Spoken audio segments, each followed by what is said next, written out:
Thanks. Oh, can you guys hear me okay? See my screen? We're good. Okay, perfect. Yep, Great. all good. Great. Thanks, Tully. Thanks, Jeff, for the opportunity here to present to you guys. And Tanya, great to meet you in person last week, actually at the Yeah. VR Immersive event in Orlando. Exciting times.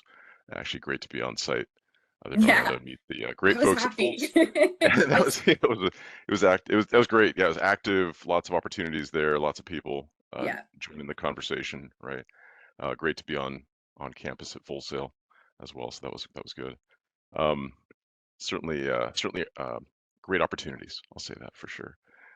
So yeah, so let's kick this off. So I want to talk a little bit about building immersive apps with the ArcGIS Maps SDK for Unreal Engine. So first, just a little background on who are we, as far as who am I and who do I work for. So my name is Rex Hansen. I'm a product manager for the ArcGIS Maps SDKs for game engines. Also a product manager for ArcGIS Maps SDKs for native apps. So I oversee the um, series of products that Esri delivers, developer products that Esri delivers for being able to integrate with the ArcGIS system. So the ArcGIS system is delivered by Esri.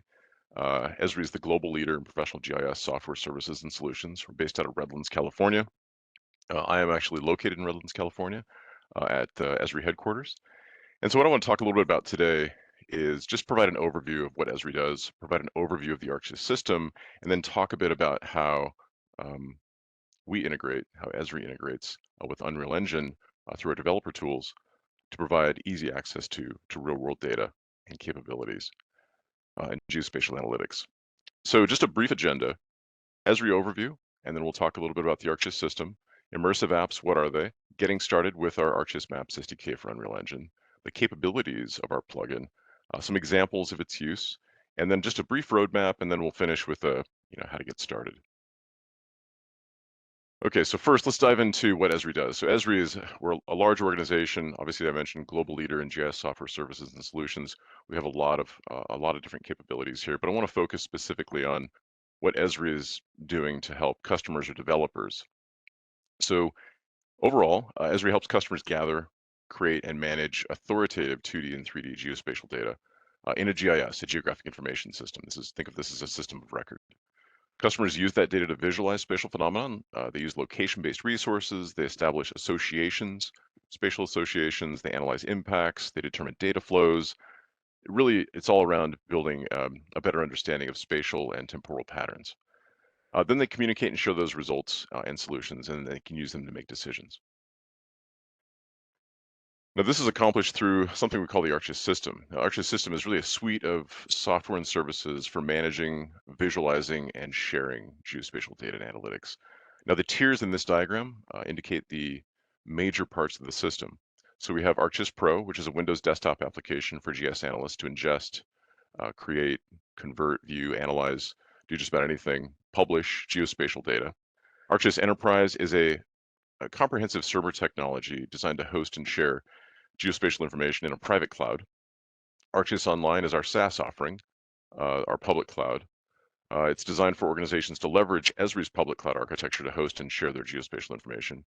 And then ArcGIS Platform, which is designed for developers to access Esri-hosted base maps, geocoding, routing services, as well as host their own data. The last tier here is Living Atlas, which is really an extensive collection of different types of geospatial data hosted by Esri and are available for customers to incorporate in their solutions. Now, all these tiers are founded on sophisticated, powerful geospatial capabilities as part of the system. Of course, this includes things like mapping and visualization, but it also includes things like precision to represent geospatial data with confidence, analytics to generate results, and make educated decisions. So a wealth of capabilities leveraged or utilized available within or through the ArcGIS system.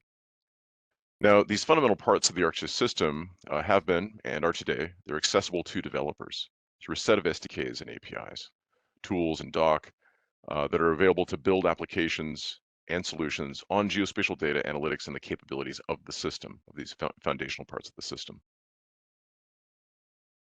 Now, if we look at 3D specifically, ArcGIS supports 3D across numerous industries. We provided a look at the ArcGIS system for being able to manage, store, and deliver geospatial information. We talked a bit about developer tools that enable developers to access the system And then we talk a little bit about, I want to talk a little bit about some of the industries that Esri supports, especially when working with 3D data. And this includes things like data capture to management of digital twins to real-time data, visual analysis. Basically, almost every industry that deals in space and time relies on Esri and relies on the ArcGIS system to power their 3D system of record. You may think of it as kind of their industrial metaverse, right? So with that in mind, let's dive into a little bit more about what app development or immersive apps are. Right, so immersive apps are really applications that use technology, use techniques to immerse a user so fully in the experience to the extent that they see it as if they were in real life. It reduces the abstraction between the digital and the physical. What's fundamental to these experiences is really this complete digital replica of the physical world, right? So to create these digital replicas or digital twins, uh, we need to base them on authoritative geospecific content. Or if you can't get genuine geospecific content, you can consider using a geotypical approach. For example, like typical tree types in a specific area. Now, these immersive apps, they need to look like the real world. They need to have photorealistic content, like imagery, textures, and materials. And to really immerse the user, this content not only looks like the real world, but it should behave like the real world, right? Using techniques like animation of people, vehicles, vegetation, special effects, including like geographically accurate time of day, lighting, and atmospheric conditions, such as weather. And the experience and the phenomenon should, being modeled or simulated, can include things like real-time data, information through connectivity to different services, devices, and maybe even uh, IoT devices on the edge. So why build immersive apps? Well, what we see in this arena is it increases the engagement with the content or the workflow, makes it compelling, and provides this lifelike experience, which enhances the retention of knowledge and skills that are learned during the experience. This inevitably provides a greater understanding of the context. It reduces the need for the user to abstract between the digital and the physical world, which means they can improve their decision making. Because the experience is more realistic, decisions can be based on a better understanding of the environment and the problem at hand. So there's a lot of, to build immersive applications, there's a lot of client technology out there. We have web and native technology to build out 3D, GIS, or geospatial apps. So why would we target game engines? Well, this is interesting. Game engines have targeted gaming experiences for years. It's been essential that game engines in general deliver high performance, premium rendering of content. They need fast and fluid interactions to meet and compete in the gaming space. Of course, to build more immersive and compelling experiences, game engines also have invested heavily in systems and APIs to simulate the real-time interaction and movement of real life. Game engines also provide support for a wide variety of desktop and mobile platforms, and most importantly, dedicated specialized hardware. So part of this next generation of 3D GIS immersive applications includes business use of headsets, right, dedicated to extended reality workflows, like Magic Leap, Meta Pro and Quest, the Vario suite of applications, and HTC Vive suite of headsets, also including Apple Vision Pro. So game engines are really built to support the responsiveness, frame rates, and fidelity needed to power those experiences. And certainly last but not least, successful game engine vendors have existing developer programs and communities. So what is Esri doing to integrate real-world data and geospatial analytics with game engines so that developers can build immersive applications? So what we've delivered is the ArcGIS Maps SDK for Unreal Engine. Our Unreal Engine is a premium game engine with an extensive developer community, as we know, right? And so the idea behind the ArcGIS Maps SDK for Unreal Engine, or in short, Unreal Engine Maps SDK, is to bring geospatial data to life in immersive app experiences. It's a plugin for Unreal Engine. It provides a geospatial canvas for working with real-world coordinate space or working in real-world coordinate space, where you can integrate the ArcGIS system. You can bring in geospatial information for visualization and interaction and analysis within Unreal Engine. So the key there is we're providing the canvas and access to the system to bring in the geospatial information and data. Unreal Engine provides the rendering, the special effects, the physics engines, the particle systems that bring it to life, that make it useful, that make it visually compelling and immersive. Note here that the ArcGIS Maps SDK for Unreal Engine is free to download and develop. So let's take a quick look at what that looks like. So we do just a brief getting started. I'm going to take us out to a browser. We'll show what the developer site looks like. I'm going to open up Unreal Engine. We'll take a look at what's available. There we go. shut down the slide deck, and then this is a browser. We've gone Well, I to did, the Arc. I also accidentally had it up still, but I'm sorry. I think someone had their mic unmuted. Go ahead, Rex. Okay, that's fine. Okay, good stuff. Can you see my screen? Yep, looking Okay, good. cool. Making sure. We're in a browser. We're on the ArcGIS developer site, so developers.arcgis.com, Unreal/Engine, Unreal-Engine. The ArcGIS Maps SDK for Unreal Engine developer site includes a guide doc that gets you started. So this is a great place to get an overview. There's obviously a Get Started section as well as a Get Started button. What's key here is that it walks you through the process of getting started with, again, a free download. You can download the plugin off of this developer site today. This will walk you through the process of setting up your Unreal Engine project. We'll see that here shortly. It also talks about getting an API key. So getting an API key is key, pun intended, actually to working with the ArcGIS platform so that you can use the data that Esri hosts, like base maps, within your Unreal Engine project. There's also a set of tutorials that get you started here, which is great. Educational materials. We're going to talk a little bit about the samples that are included with the plugin, and then also talk a little bit about the samples that we make available through GitHub. So one-stop shop, one place here, the ArcGIS developer site, Unreal Engine. You need to create an account, which is free, and this will be the place where you can download the plugin and you can get your ArcGIS platform location API key. Now let's go ahead and open up Unreal Engine. So what I have here is great. So here we have Unreal Engine. Now, if I was to create a brand new project, I could start with just about any project, but generally you go with a blank project. You need to go with C++. These other options here are optional. We need to once we create the project, it'll actually create a Visual Studio project that'll need to be there in the background to be able to build the plugin so that we can work with it. I've already done this, so I'm going to speed up that process.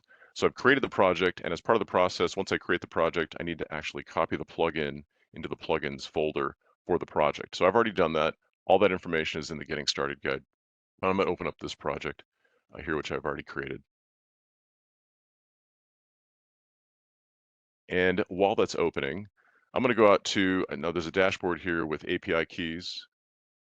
And in those API keys, I have a key here that I'd like to use to access ArcGIS platform base maps, which by default, the samples within the plugin, as well as the samples that we have on GitHub, will require an API key. So I'm going to copy this. I'm going to bring the Unreal Engine space back up. So this is the default level that's included with the blank project. I've actually added the plugin, so I'm going to open this up a little bit here. And so we can see here in the plugin is we have a set of source code. There's quite a bit of source code actually within the plugin that needs to be built because we deliver a single plugin, but we support multiple versions of Unreal Engine. And so we have the source code there so that it can be built depending upon which version you're working with. The minimum version right now is 5.0. I'm working with 5.3.2. So we have to build that on the fly, which is fine. I do it once and it's there. It'll continue to work. The samples that are included are available under the plugin itself, the plugin folder structure in your content browser. Another way to take a look and make sure that you have the plugin added is if you go to Edit and Plugins, there's an Installed and Esri option here, which will talk a bit about the plugin itself. Look at the version 1.5, which is our latest version that we released last week. So all that's added in the project. Under samples, I have a couple of options here. I have the ability to open up a component sample, which uses the editor window, so the low code or no code experience. We have a blueprint sample and an API sample that walks you through the process. Now I'm going to open up the component global sample here. And what this means is that I'm working with a global scene. Now the difference here, and I'll talk about this a little bit later, global scene is spherical. Think of it as like a round or spherical surface or canvas. A local component is planar, so think of it as a flat surface. So we have two different options here depending upon what you'd like to work with or the data or the region that you're interested in. So in this case, I have a sample. This sample, I'll open up the ArcGIS Maps SDK dialog. This dialog is a kind of an easy low-code, no-code way of actually constructing the ArcGIS map within your scene, within your level. And so we have the option of selecting the map type. We also have a set of base maps that are available that you can flip between. We have a set of data that's here, so we include a base map. We have some operational data that indicates demographic information, and then we also have buildings for the city of San Francisco that have been textured that are available as the sample. Now, as far as the API key goes, there is an API key available here. If that's no longer available, what we will get is an empty scene, right? So we need to make sure we have the API key actually in the affiliated with the ArcGIS map, or it can be something that you can set for the project so that we can work with data that's coming from ArcGIS platform. Now, what's interesting about this is you instantly see we have a set of data that you can work with. You can see some of the layers that are available here. Also the endpoints that you can explore.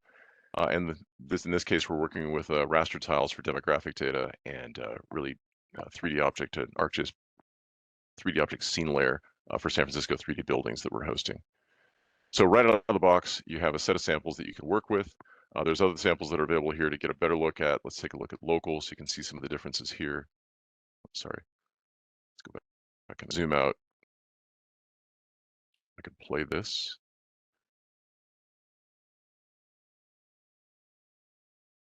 As we zoom out, what you'll see here is that we are working with global elevation and imagery. Imagery is still loading. There we go.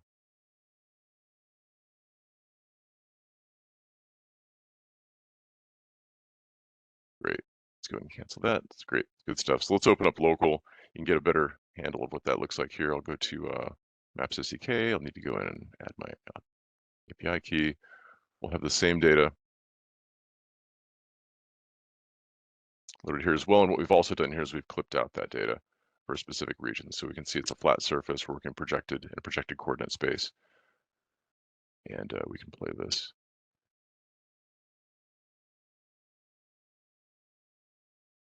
So a variety of different contexts here, actually, for working with data that's available as part of the sample. Right, so all this is out of the box. These are samples that are included with the plugin. I'm going to open up a different project here. Now, this is a project that comes from the samples, the samples that we make available in GitHub. And the Unreal Editor is opening on a different screen, so I got to bring it over. I'm sorry. Let's go here. I'll go ahead and browse out to the samples that. Let's go here. I've downloaded the samples off GitHub, got the latest version. Let's open up the project and let's take a look at those.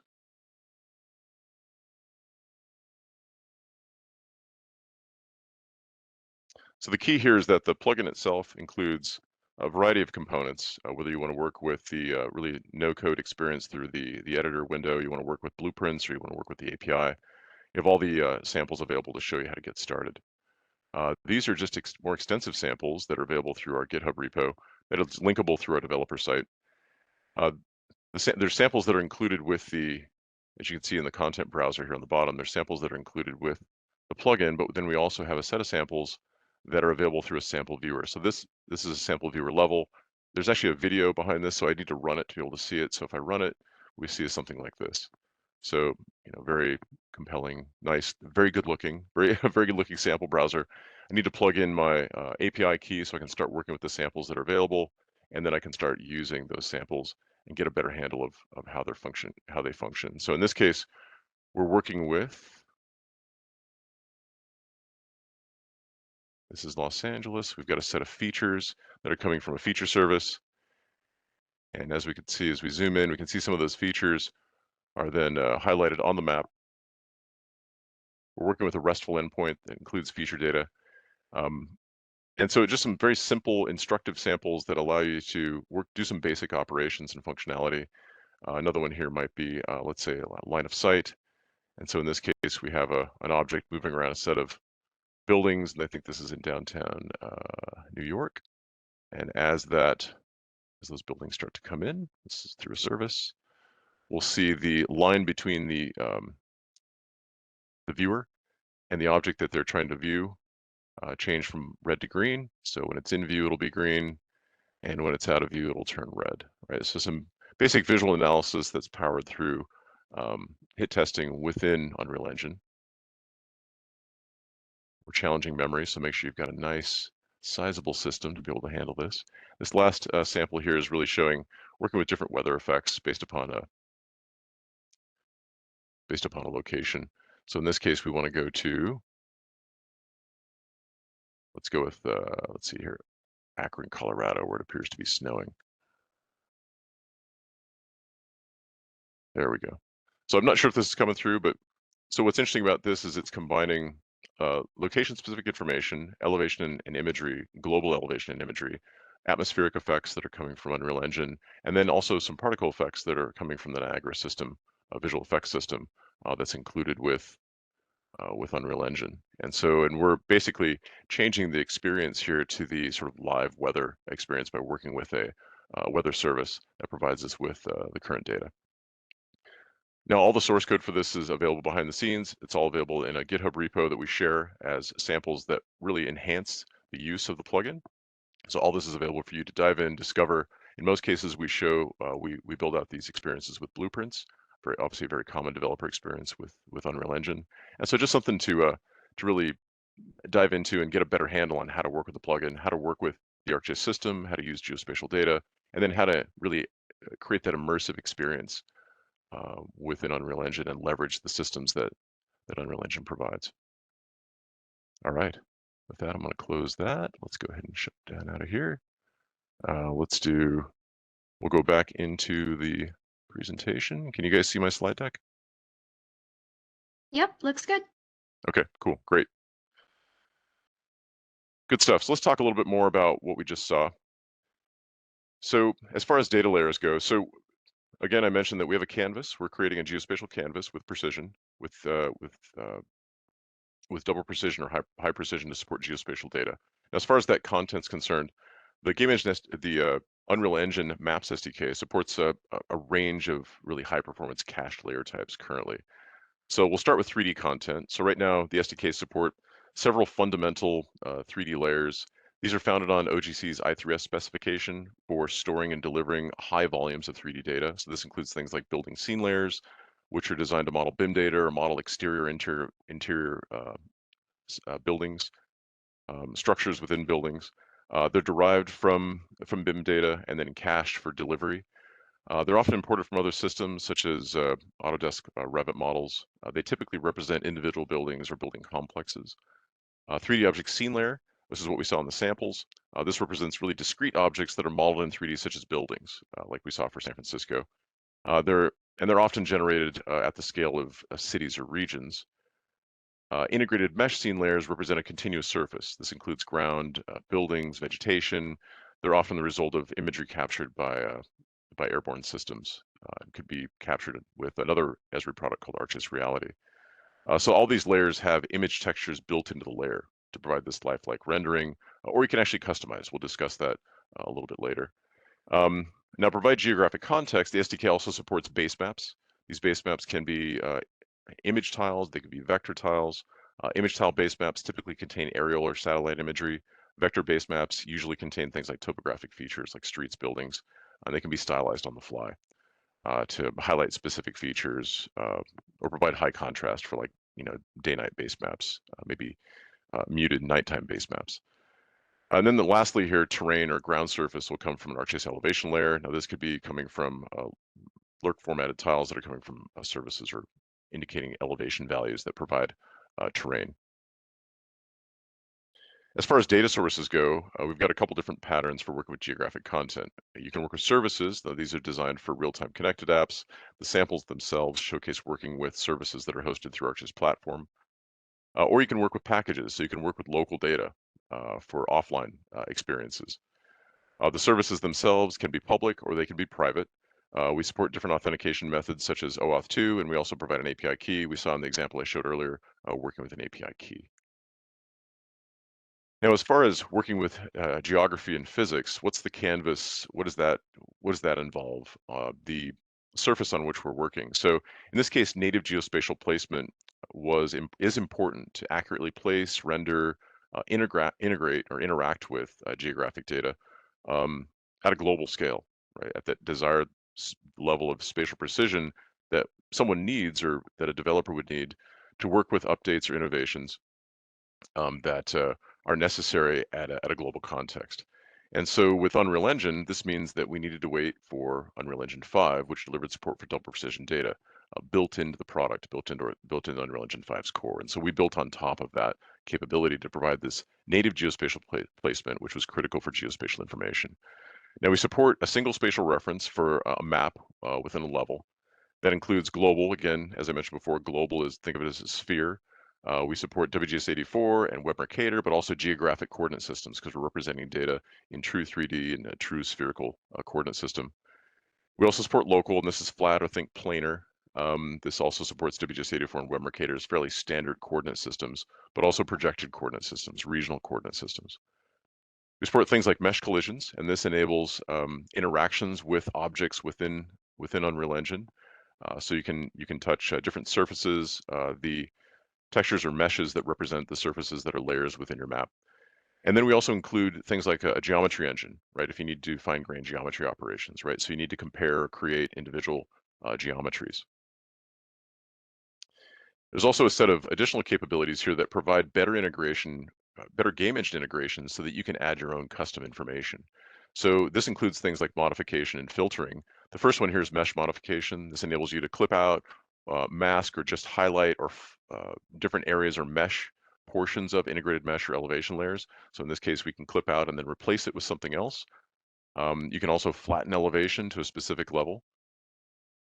Spatial filter enables you to remove objects from 3D object scene layers. So in the top image here, we've basically remove or show objects within a specific area. So we've basically decided to show, in this case, we've defined a polygon around the central portion of downtown San Francisco, and we're just showing 3D objects or buildings within that region that we've defined. Likewise, we have spatial filtering on building scene layers. With building scene layers that store building information, we have the ability to define specific categories or disciplines within the building that we'd like to show. And then attribute filtering enables you to change materials on the fly. So attributes are really intelligence of 3D objects are available. And as a developer, you can use that intelligence, those attributes, to be able to symbolize how those objects are represented. So in this case, we're showing buildings in downtown New York. Those that are in light blue were built, I think, after 2010. Those were built before 2010 are shown in orange. As far as development goes, we support Unreal Engine on Mac OS and Windows. As far as deployment goes, we support Android, iOS, Mac OS, and Windows. Of course, the deployment targets that Unreal Engine provides are more extensive than that. We're always open to entertaining new operating systems, new architectures that we need to support. The developer experience, of course, as I mentioned before, we provide this really no-code experience through the UI, through the editor, a low-code experience with blueprints, and of course, we provide the ability to work with the C++ API for extensive use. And then, as we saw in the getting started portion of this, we also render this information at editor time for a fully functional developer experience within Unreal Engine. Just a little look at the sort of the no-code, low-code capability. So this is the map modes panel that we saw in Unreal Engine in the getting started section. Again, just more clarification here. It's designed to set up your scene, set up the ArcGIS map. And so you can add your map, you can set its origin, you can define its type. You can set the base map, as we saw, elevation, and add different layers. Authentication options are available. You can define clipping and masking here dynamically on the fly. You can also define filtering on the fly. So that can be done either at editor time, or you can do that at runtime. Now, with this, in this case, I want to dive into a couple of examples here, just to show how both Esri and our customers are using Unreal Engine in a variety of different capacities.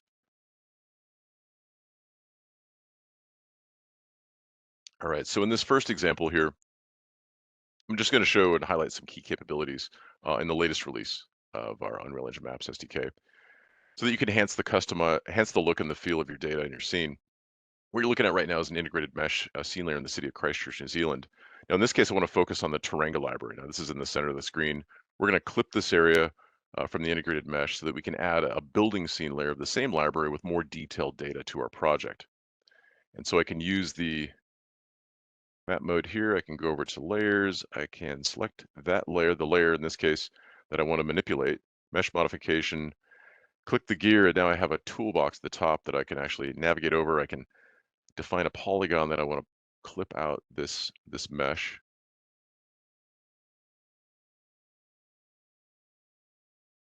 And then I also I'm going to expand it a little bit here. So I clipped out that portion of the mesh, and now I'm going to insert a building scene layer. Right, and we can enable it. We can see that building scene layer. Now, what's great about this is we're going to run this application, and we've built this application so that it's an immersive app. We can see how we bring the scene to life, right? So this is the same building from the ground from the park near the building. The extensive ecosystem of components within Unreal Engine, capabilities and assets provides this wide range of special effects. Like we can change the atmosphere and weather systems. We can bring more realism to the scene. So now we can change from a rainy to a sunny day. We can start navigating through the scene. We can look at the trees, which look realistic, the streetlights, the furniture. They all come from features and feature services, but we're symbolizing with assets in Unreal Engine. They can be animated. We can provide this more realistic environment. We can add people and cars, right? Use game engine logic to simulate their movement through the scene. We can use nav meshes derived from streets to define these variable paths. We can also step inside this building scene layer that we've created. We'll take a brief look at the building, and then we'll step in, and we can see a highly detailed rendering of the building information. We can see this is really a foundation for adding other game engine assets, such as chairs and bookcases. We've got different lighting. And then as we finish our tour, we kind of fly out the window. We go back to the park across the street from the building. And then we can see some of the animation here with the water and the cars and the vehicles. So we've really brought our scene to life. You can see some of this work that we've done recently to support building scene layers and mesh modification, modifying data, pulling in information from the ArcGIS system, and delivering this immersive experience just to showcase some of those capabilities. All right, great. So this next one, this is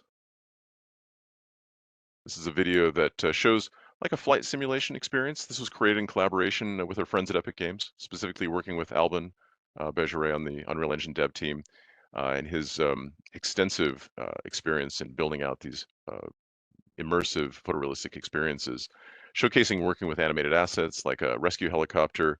You can see the smooth transition through the city of Utrecht in the Netherlands. We have the game view, which was behind the helicopter. Now we have the first person view in the pilot seat. You can see the high fidelity, the lifelike assets. You can see the terrain, the imagery, the buildings. We even have location intelligence with billboarded landmarks, right? So some great operations there or great options for simulation in real world context.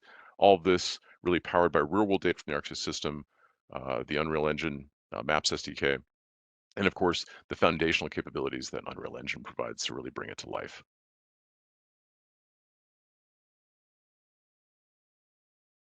So this next example is provided by Halcyon Levine, an Esri partner. So this is an urban planning and design firm. They're really focused on evidence-based decision making and powering the art of what they call the art of planning with science and technology. They specialize in all aspects of community planning, urban design, and economic development. So they built this application to show different redevelopment or building plans for an old parking structure in downtown Chicago. So decision makers can visualize a variety of options. They can use this photorealistic experience that really brings the scene to life. You know, notice things moving in the scene like the L train next to the building. Unreal Engine powers the highly interactive and visual experience with animated assets and a UI for the user to switch between different development plans. And they can move around the scene to evaluate impact, such as shadow and lighting. The ArcGIS Maps SDK for Unreal Engine delivers this geospatial canvas, as well as the imagery, elevation, and buildings with high fidelity and accuracy. But the building itself was curated in another Esri product called City Engine, which provides a lot of options for constructing different buildings and other objects, real-world objects, and then taking those assets and basically inserting them within this geospatial context within Unreal Engine, and then providing this highly visual urban planning tool for decision makers on the ground. Great. So this next example, kind of taking that urban planning theme to the next level. This is an effort that's going on as part of our ArcGIS Urban product. It's developed by a team within Esri that uses Unreal Engine, right, to deliver an immersive VR experience for urban planning scenarios. This experience is scheduled to come to life in the ArcGIS Urban product later, sometime within the next year. The key here is that they chose Unreal Engine to build and power this intensive high-fidelity experience. It includes a virtual tabletop experience to emulate small-scale urban scenes and models. It's created with the ArcGIS system for the area of interest, and then the XR experience enables the ability to change time, visualize options, and collaborate. You can work with a host of different data sources from the ArcGIS system, from your servers, from other servers, from ArcGIS Online organizations, or Esri's Living Atlas. You can really dig into the intelligence behind the urban areas and projects or the site plans. You can do things like change the weather for more realism, perform analysis to evaluate things like proximity, visibility, and suitability. And just to reinforce collaboration, enabling collaboration, often working with remote people that are working remote, but being able to take those individuals that are working in different physical locations and bring them in the same virtual space or sandbox to collaborate around the same digital information, a real powerful experience for production use. To deliver immersive experiences through Unreal Engine, powered by Unreal Engine, built on the ArcGIS. All right, so this example shows a collaboration between Esri and a group that was at Presagis with the help of Epic Games. This is a prototype, really to showcase the ability to use route analysis through simulation, visualized in Unreal Engine. So this really is designed to showcase the opportunity to solve complex problems, right? Using digital twins and simulation for training, scenario analysis, and asset tracking. So the prototype shown here focuses on evaluating emergency or tactical response scenarios where a hero vehicle needs to traverse a road network from a starting point to a destination. In general, this is an urban mobility scenario. So Unreal Engine provides the front-end framework to visualize the geospatial context with real-world data powered by the ArcGIS Maps SDK, while operational information is derived from what was Presagis' stage simulation engine, which is delivered and overlaid in real-world coordinate space to provide these visual results for decision-making purposes. So what this really shows is how we can leverage powerful visualization, authoritative geospecific information, and deep analysis like simulation from multiple organizations, right? Each bringing their specialty to bear in a comprehensive solution. So you could use a different simulation engine and leverage those capabilities and then bring it to life with real world data coming from ArcGIS and Unreal Engine powering the visual experience. So this next demo, just something that happened recently, we're looking at different options here for being able to work with really high fidelity experiences, but delivering them to high fidelity GIS experiences, 3D GIS experiences, but delivering them for immersive use on a headset. And so we focused on looking at the capabilities of Cloud XR, really, or remote rendering to power lightweight mobile headsets. Just a little background on that. So the latest release of Cloud XR last year, which is the 4X release, which was announced at GTC last year, Greg Jones, the director of GBD and product management at NVIDIA, stated that there was a fundamental trend in head-mounted displays where new devices were moving to lighter weight, more streamlined profiles, while boosting resolution and frame rates in the field of view. Enterprise use cases where digital trends seem to be around using very large complex models, but also then lightweight devices that might be underpowered or under-resourced relative to the memory that was required for these high-end graphics workflows, right, to display these immersive environments. And so they had a lot of data that they needed to work with on the back end, but they were looking to target these lightweight mobile headsets for this immersive experience on the front end, for the client experience, for their staff, for their users. Now, it's not easy to show a VR experience in a webinar, so I have a set of videos to show that difference.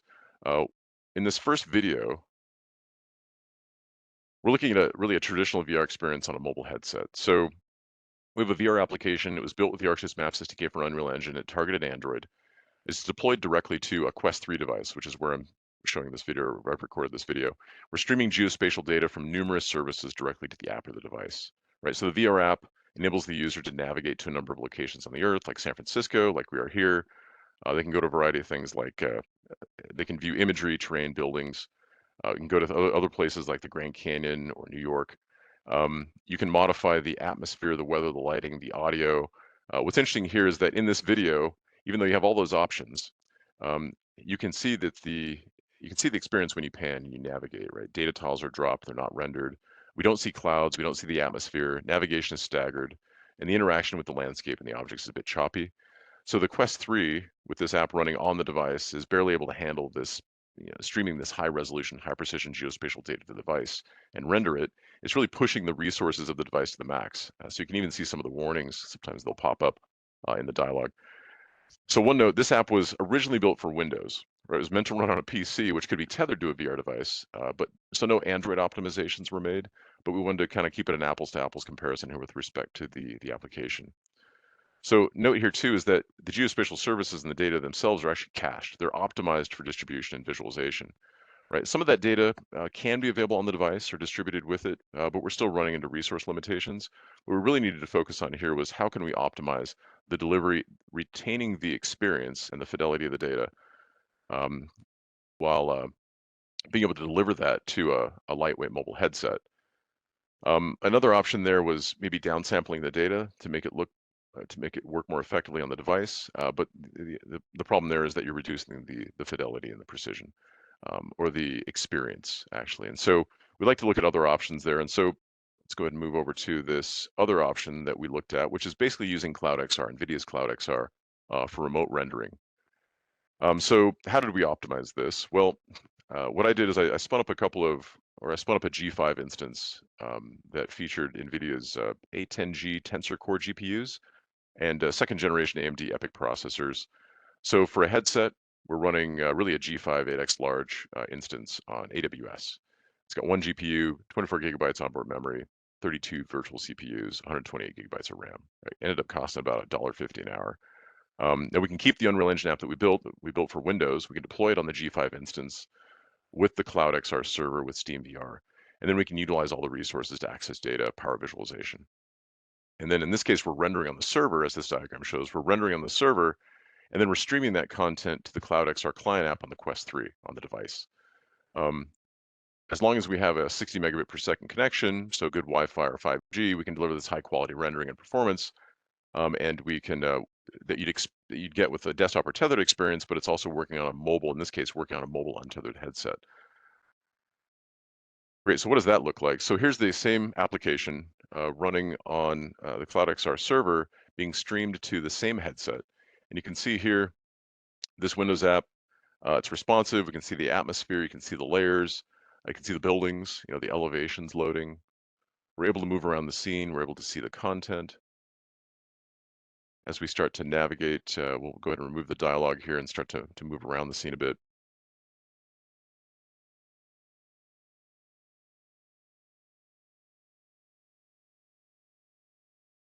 Kind of turn around and come back here and take a look at, we'll take a look at downtown San Francisco. You can see the buildings are loading. You can see the train in the distance. Now, in this case, the train is coming from a global elevation service that's available from the ArcGIS system. The imagery is coming from ArcGIS platform as a base map. In this case, we've gone to a different location. This is in Spain. This is Girona. We've supplemented our terrain and our integrated mesh with our terrain and our base map with an integrated mesh that shows really a high fidelity. I think it's a 5 centimeter integrated mesh for Girona, Spain. And then we're going to bring this to life with different weather effects. And you can see how if we select different options here, the weather, the atmosphere changes, reflects those changes. Again, we're operating in a mobile lightweight headset, the Quest 3. We can see some of these weather effects, like now it's raining, it's snowing. Trying to do this with the side-loaded application in this case, either just didn't show, or these basically the effects were really fractured and pixelated. So you can see some of the benefits there. Then as we move over, we can head over to let's say in this case we're working with data that's coming from Grand Canyon. Again, global elevation, global imagery, and we can navigate through the scene. You can see the fidelity as we navigate. The tiles are loading almost seamlessly. The experience is fast and fluid. So one of the benefits there of working with remote rendering on a high-powered system to be able to target lightweight headsets. You can see here we're even modifying the lighting within the scene too, and you can see the responsive nature of those modifications. So great to see. Cool. So just a brief slide here on the roadmap. So we just had our 1.5 release last week. That included support for OSM 3D buildings, which is a global buildings layer that's available as part of the ArcGIS system. Includes the ability to work with group layers, so be able to group layers more effectively within a pretty common experience within a GIS-based application. And then we're looking at Unreal Marketplace in italics here, but what we'd like to do is get the 1.5 release in the Unreal Marketplace. Currently, it's available there as an external link, but we'd like to make it available within the marketplace so that you can have an easier experience for getting access to the plugin. Now, going forward, we release 3 times a year. Actually, usually every April, August, and November. About that time frame, about every 4 months, and we've got a series of different capabilities that we'd like to be able to support going forward. You'll notice a few things here like, procedural content generation or Vision OS. Yes, those are on the board. We'd like to be able to support those in a better way. We are working with Epic Games to make sure that we have the foundation to be able to support things like that. And this last slide is getting started. How do you get started? Well, we did walk through this briefly in the beginning. This is just sort of a finishing slide here about where you can go to the ArcGIS developer site. Here's a link where you can go get software downloads. You can look at the documentation, the samples. We'll walk you through the samples included with the plugin, as well as be able to navigate you to our GitHub repo for open source samples. We have an Esri community that's out there with extensive forums where you can ask questions. Our development team can answer those as well as others in the community. And then, of course, if you're looking at building out projects, project assistance includes working with Esri. We have a professional services group with talent working with game engines, as well as partners that have extensive experience. And I showcased a few examples of those partners that know how to work with the extensive capabilities that Unreal Engine provides and utilize ArcGIS and the Esri system. Now, with that, I guess we can open it up for questions. Everybody, really quick, join me in giving Rex a round of applause for that wonderful presentation. World's quietest round of applause. Great, thanks, guys. Thank you, Rex.